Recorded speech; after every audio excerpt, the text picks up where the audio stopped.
15 urteko historian Euskal Hezkuntza Sistemak agiriko aldaketak izan dauz. Eta gaur egun daukagun ondarea erakunde eta eragile askok egindako ahaleginaren emaitza da.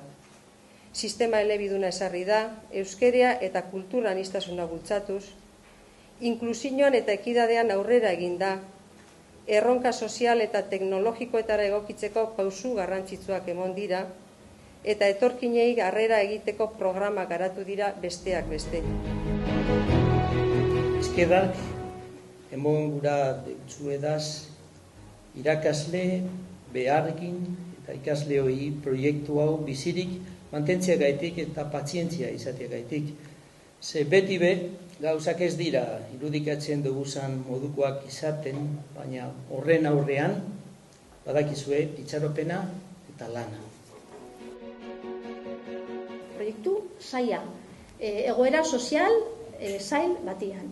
Eta nik izango nuke, egoera sozialek eraginda, hor gure ondarea eta gure kultura zaindu egin dela, gure hizkuntza garatu egin dela, eta gure baloreak ere garatu egin direla. Eta hor egon da, BAM. Begoñako Andramari eskolari ni nazena zordutzut. Eta hau zinez dinot. Hasi nintzela pertsonalez. Hasi nintzela baita politika.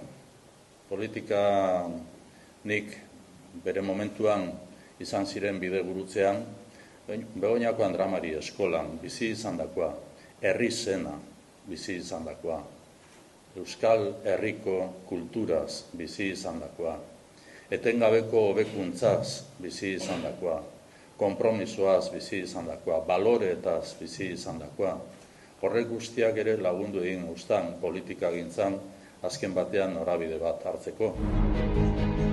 Baina badira gauza bi beti egin izan dauzanak. Eta dira, beren hortasunari eutzi, eta gaur egun hain modan dagoen resilientzia edo resilientzia hitza hori praktikara eroan, ez? Uste dut horregaitik lortu dauala seguruenik 75. urte hurren ontara heldu, eta inderberrituta beste horren beste gutxienez segitzea.